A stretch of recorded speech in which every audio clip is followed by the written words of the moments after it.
Hello friends, అందరూ ఎలా ఉన్నారు? మీ అందరూ బాగున్నారని నేను అనుకుంటున్నాను. నేనైతే చాలా బాగున్నాను. Welcome back to our channel Honey Sony. తమ్నైన్లో చూసారు కదా దోసకాయ, అది దాంతో ఈరోజు 2 పచ్చళ్ళు చేసి చూపిస్తాను. ఒకటి రోటి పచ్చడి, నెక్స్ట్ ఇంకొకటి ఏమో నిలవ పచ్చడి. నిలవ పచ్చడి అంటే సంవత్సరాల కొలది అయితే మాత్రం ఉండదు, ఒక 3 or 4 months అయితే ఉంటుంది. నెక్స్ట్ ఇంకోటి ఏంటంటే, నా వీడియోస్ మాత్రం అందరూ ఫుల్గా చూడండి. చూసిన తర్వాత మీకు నచ్చినట్లయితే లైక్, షేర్ అండ్ సబ్స్క్రైబ్ చేసుకోండి. మీ ఫ్రెండ్స్ అండ్ ఫ్యామిలీ మెంబర్స్ అందరికీ షేర్ చేయండి. ఈ 2 పచ్చళ్ళు అయితే అందరికీ వచ్చి చేయడం ఈరోజు నేను మా ఇంట్లో చేశానని మీ అందరికీ షేర్ చేసుకుంటున్నాను. ఫస్ట్ ఒక కళాయి పెట్టుకున్నాను. ఒక చిన్న కప్పుతో పల్లీలు తీసుకున్నాను. 1 స్పూన్ శనగపప్పు వేసుకున్నాను. 1 స్పూన్ మినపగుళ్ళు వేసుకున్నాను. అవి కొద్దిగా ఫ్రై అయిన తర్వాత ఆయిల్లో ఒక 10 నుండి 15 వరకు పచ్చిమిర్చి వేసుకున్నాను. వెల్లుల్లిపాయ 1 వేసుకున్నాను. ఆవాలు 1/2 స్పూన్ వేసుకున్నాను. ధనియాలు, జీలకర్ర 2 కలిపి అది 1 స్పూను, ఇది 1 స్పూన్ వేసుకున్నాను.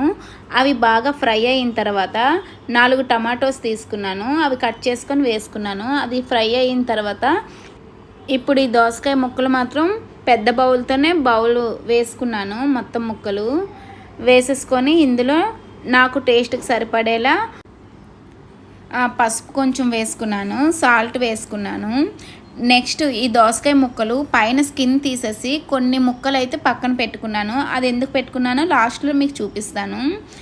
ఇంకా బాగా ఫ్రై అయింది కదా, ఒక అల్లం ముక్క వేసుకున్నాను. చిన్నది 1 ఇంచి ఉంటుంది అల్లం ముక్క వేసుకున్నాను. వేసుకొని బాగా ఇంకా ఫ్రై చేసేసుకున్నాను, పక్కన పెట్టుకున్నాను. చల్లగా అయిన తర్వాత ఇంకా మిక్సీ పట్టించుకోవాలి.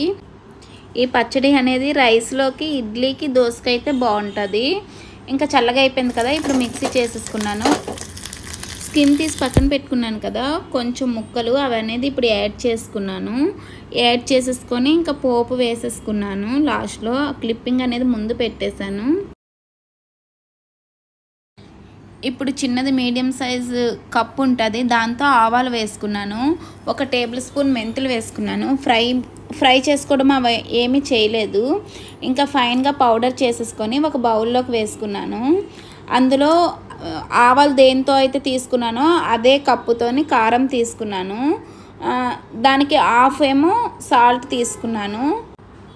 పసుపు కూడా సాల్ట్ ఎంత తీసుకున్నానో అంతే తీసుకున్నాను. తీసేసుకొని మొత్తం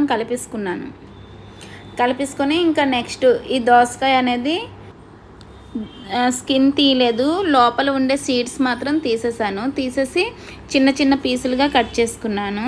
ఒక 400 గ్రామ్స్ అయితే నాకు వచ్చాయి. నేను వెయిట్ చూసుకున్నాను ఎంత ఉన్నాయి ఏంటనేసని.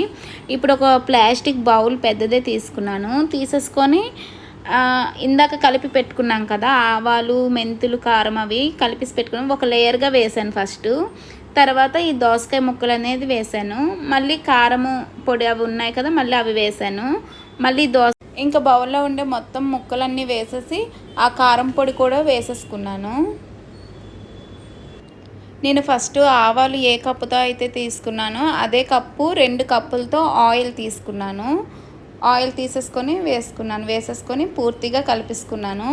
నెక్స్ట్ తర్వాత లాస్ట్లో మాత్రం ఒక వెల్లుల్లిపాయ పైన పొట్టు తీసేసి కలిపేసుకున్నాను.